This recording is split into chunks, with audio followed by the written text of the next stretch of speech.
जंगल में रह जयाम आदिवासी जंगल रखवाला रे।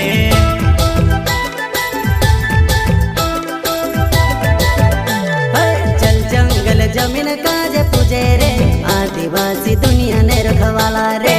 बाप देव खतरी काज पूजे रे आदिवासी सबसे निराला रे।